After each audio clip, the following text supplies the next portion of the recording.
नमस्कार दोस्तों, शाम परिवार में आप सभी दोस्तों का हार्दिक स्वागत है। दोस्तों कैसे हैं आप? आशा करता हूं सभी अच्छे होंगे। दोस्तों आज की ये वीडियो बहुत ज़्यादा ख़ास है आप सभी भक्तों के लिए, सभी दोस्तों के लिए, क्योंकि आज हम बात करने वाले हैं मोक्षदा एकादशी के ऊपर, जो कि बहुत ही ख़ास तिथि होती है। जो ये मोक्षदा एकादशी का व्रत है दोस्तों, ये बहुत ज़्यादा फल देने वाला होता है। इसका बड़ा महत्व शास्त्रों में बताया है। क्या इसका शुभ मुहूर्त रहने वाला है? क्या किस दिन ही इस व्रत को करें? कैसे किया जाता है? क्या विधि है? पूजा की क्या विधि है? और किस प्रकार इस व्रत को करें और इसका क्या फल मिलता है? शुभ मुहूर्त क्या है? और इसको व्रत को खोलने का समय क्या है? वो सारी डिटेल से हम बात करने वाले हैं इस वीडियो में। दोस्तों बने रहें अंत तक।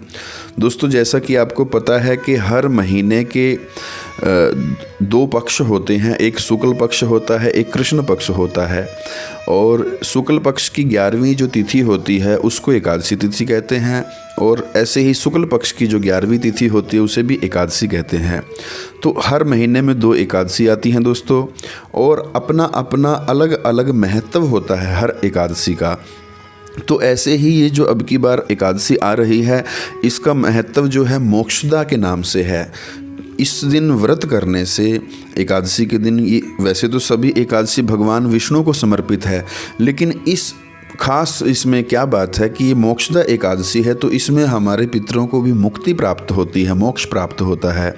तो कहा जाता है कि इस दिन व्रत करने से सभी पापों से मुक्ति होती है, सभी प्रकार की मनोकामनाएं पूर्ण होती है, साथ ही मृत्यु का भय नष्ट होता है और मोक्ष की प्राप्ति होती है।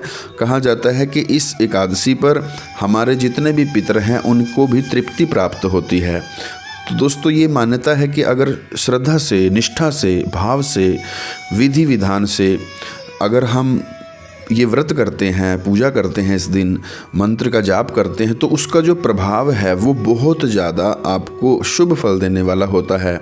और आज के दिन दोस्तों बहुत ज़्यादा प्रभाव मिलता है देखने को। देखा जाए तो ये एकादशी का जो व्रत जो लोग करते हैं उनको एक अलग एनर्जी प्राप्त होती है, वो विधायक एनर्जी, पॉजिटिव एनर्जी उनको प्राप्त होती है।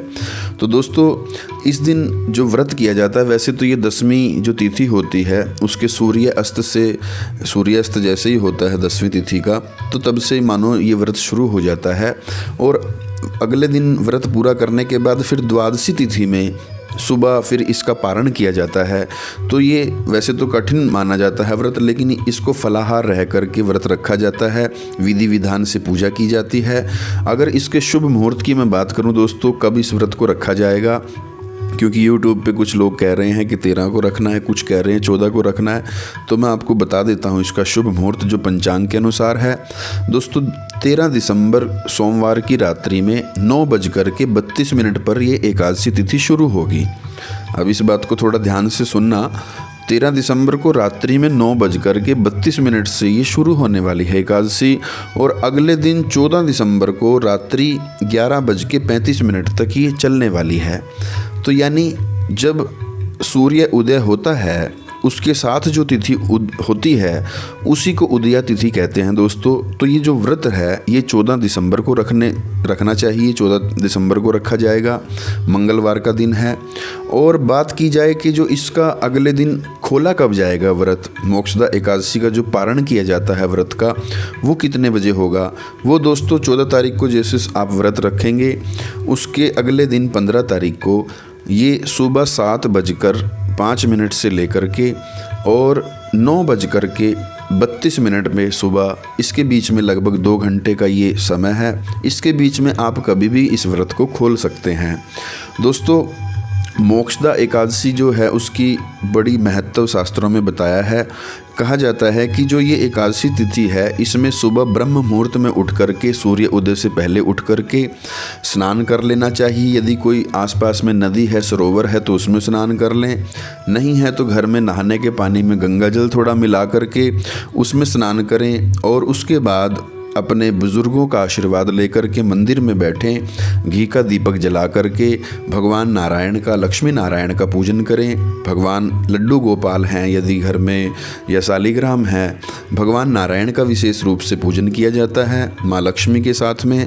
तो उनका अभिषेक करवाएं। यदि घर में मूर्ति है, चाहे लड्डू गोपाल की है, चाहे शालिग्राम है या लक्ष्मी नारायण है, उनको दूध से, घी से, शहद से, शक्कर से और पंचामृत से स्नान करवाएं दोस्तों। भाव के साथ स्नान करवाएं। फिर शुद्ध गंगा जल से स्नान करवाने के बाद सुंदर वस्त्र पहनाएं, फूल माला चढ़ाएं, चंदन अर्पित करें, इत्र लगाएं, धूप दीप नैवेद्य दिखा करके फल चढ़ाएं, मिठाई चढ़ाएं, प्रसाद चढ़ाएं। फिर आरती दिखा करके भगवान को प्रसन्न करें और मन में संकल्प करें कि हे प्रभु, आज मैं व्रत करने जा रहा हूँ या जा रही हूँ, मेरे इस व्रत में कोई विघ्न ना आए, आपके चरणों में मेरा ध्यान रहे, किसी प्रकार की मन में काम वासना ना आए, क्रोध ना आए, आपके चरणों का ही बस मुझे स्मरण रहे। आज इस प्रकार से भाव से ओम नमो भगवते वासुदेवाय नमः इस मंत्र का जाप ज़्यादा से ज़्यादा किया जाता है दोस्तों इस दिन। और भगवान का कीर्तन करने का, संकीर्तन करने का आज बहुत ज़्यादा फल प्राप्त होता है। और कहा जाता है दोस्तों कि एकादशी के दिन यदि गाय दान करने का बड़ा विशेष महत्व बताया है। मोक्षदा एकादशी पर यदि गौ दान की जाए तो हमारे पितरों की भी तृप्ति होती है, हमारे कुल के सभी जितने भी पितर हैं, पूर्वज हैं, वो तृप्त होते हैं गौ दान करने से।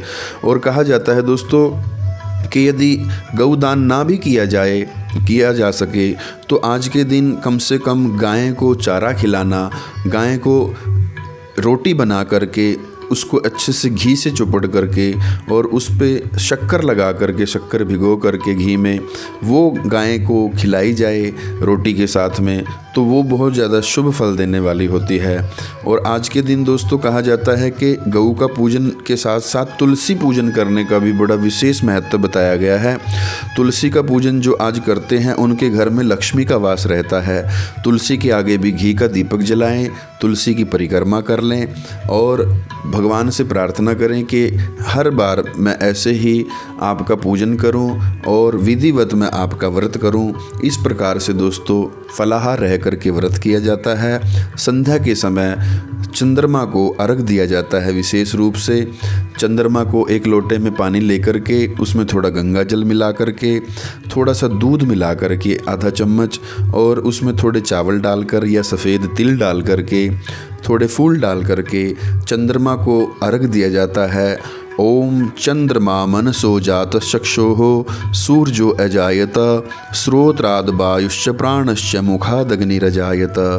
इस प्रकार से कह करके अर्घ दें। नहीं तो आप इस प्रकार से कहें ओम चंद्रमसे नमः, ओम चंद्रमसे नमः, ओम चंद्रमसे नमः। इस प्रकार से कह करके वो लोटा पानी का जल का वो चंद्रमा को अर्घ दे दें और फिर परिक्रमा करके अपने स्थान पर खड़े होकर के चंद्रमा को प्रणाम करके ये आपका व्रत संपन्न हुआ। अगले दिन सुबह फिर आप व्रत को खोल लें। दोस्तों ये छोटी सी जानकारी आशा करता हूँ आप सभी को अच्छी लगी हो। इस प्रकार से विधिवत किया गया ये व्रत दोस्तों शुभ परिणाम देता है, शुभ फल देता है, सभी मनोकामनाओं को पूर्ण करता है। दोस्तों अच्छी लगी हो वीडियो तो ज़रूर शेयर करें, लाइक करें, कमेंट करें और चैनल को सब्सक्राइब जरूर कर लें जो नए मित्र पहली बार आए हैं। और कहना चाहूँगा बेल आइकन भी प्रेस कर लें। दोस्तों मिलते हैं अगले किसी वीडियो में, तब तक के लिए जय श्री श्याम।